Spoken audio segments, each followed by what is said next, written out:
Yesterday, Trump managed to single-handedly deliver a victory to Prime Minister Mark Carney in Canada, turning a massive, years-long advantage for Pierre Poilievre and the Conservative Party into a shock upset win for the Liberal Party.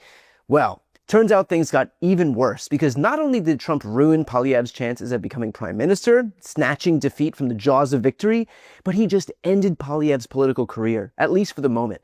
Poilievre lost his own seat in Canada's Parliament to his Liberal opponent, Bruce Vanjoy. In other words, thanks to Donald Trump, this guy went from the odds-on favorite to lead Canada to completely unemployed in the course of fewer than 100 days. And let's be clear, Poilievre knew full well the liability that Donald Trump posed. That's why, on the day of the election, he tried to stem some of the bleeding, taking to Twitter and writing, "President Trump, stay out of our election. The only people who will decide the future of Canada are Canadians at the ballot box.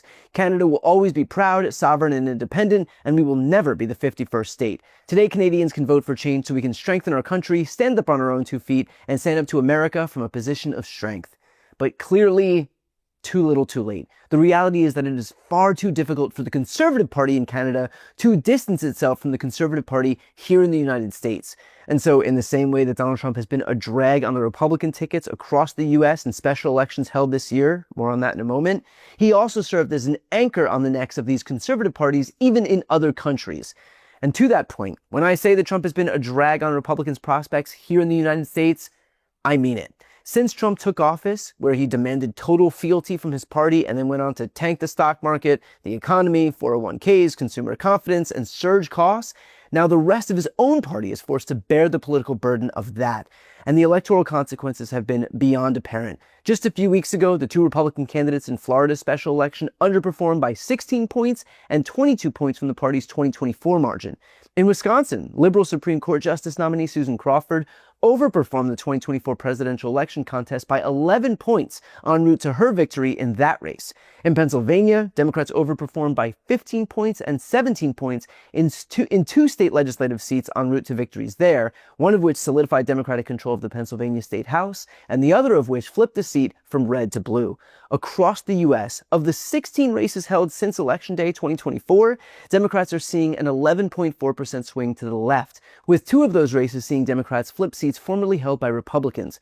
According to the Strength in Numbers newsletter from data scientist Elliot Morris, now, thanks to the Down Ballots data archives, we can compare the average swing in special elections in 2025 to the average swing in special elections held in 2017. There were 67 state legislative special elections held in 2017 for the 2018 midterm cycle, according to their tracking.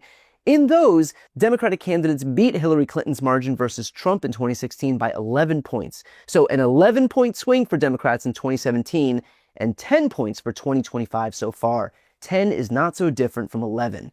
In fact, the US loomed so large in Canada's election that this is what Canada's Prime Minister Mark Carney said after his election victory. Our old relationship with the United States, a relationship based on steadily increasing integration, is over. The system of open global trade, anchored by the United States, a system that Canada has relied on since the Second World War, a system that, while not perfect, has helped deliver prosperity for a country for decades, is over. These are tragedies, but it's also our new reality. We are over the shock of the American betrayal, but we should never forget the lessons. But you're going to take us forward. We have to look out for ourselves. And above all, we have to take care of each other.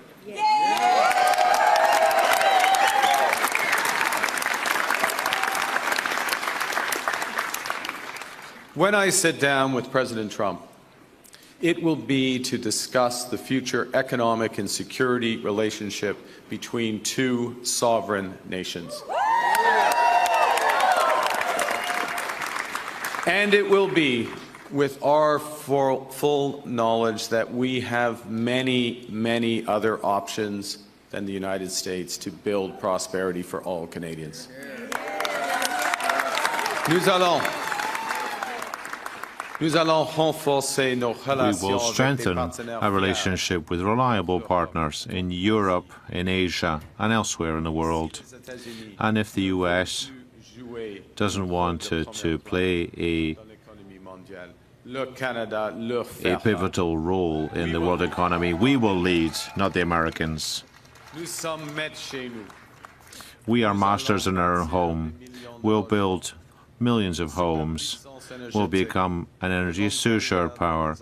We'll provide good specialized jobs and careers. And we'll create one single Canadian economy, not 13. Because this is Canada, and we decide what happens here. So I hope it was worth it for Donald Trump to come into office threatening to annex our sovereign neighbor and one of our closest trading partners and friends. I hope it was worth it to impose tariffs that would crater our own economy by launching us into a trade war that we couldn't win. And I hope it was worth it to turn a runaway victory for his own ideologically aligned counterparts into a massive upset for his decidedly less ideologically aligned counterparts in Canada. When I say that everything Trump touches turns to shit, don't take my word for it. Just look at Canada's election, look at our stock market, global sentiment, our retirement savings accounts, and our impending recession. And look, I am under no delusions that Republicans are going to learn from the mistakes of the very recent past, up to and including today.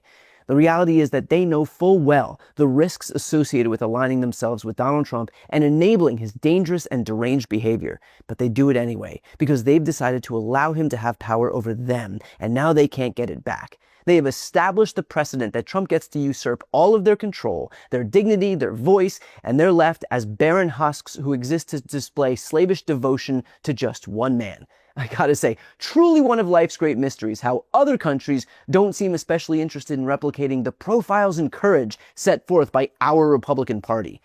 And I'll end with this. Trump may view himself as this great uniter of the world, but they are united in mockery, scorn, and derision of just one person, Donald Trump. And by now, everybody has his number. Trump, you got to take him seriously, take him literally and seriously. And so when he says the thing about our sovereignty, gonna make you the 51st state, quite frankly, you're the governor. He doesn't call me that. What He the doesn't hell did call you me say that. to him? Because before all this, he was saying it's the 51st state, quite frankly, they're very weak. You're gonna call him the prime minister's the governor. And then you had a phone call with him, and he's like, the prime minister's not that bad, he's very smart, I'm looking for... What did you... Do you have, new Polaroids of him? I don't want to see him. But do you have them? What the hell did you say to him? Well, one of the things, look, he respects strength. And yeah, but what'd you say? Well, first now, off, some people said that we have American bonds and that you maybe threatened to sell those off to kind of hurt the American dollar. And is there any truth in that? I couldn't possibly comment, but that's like...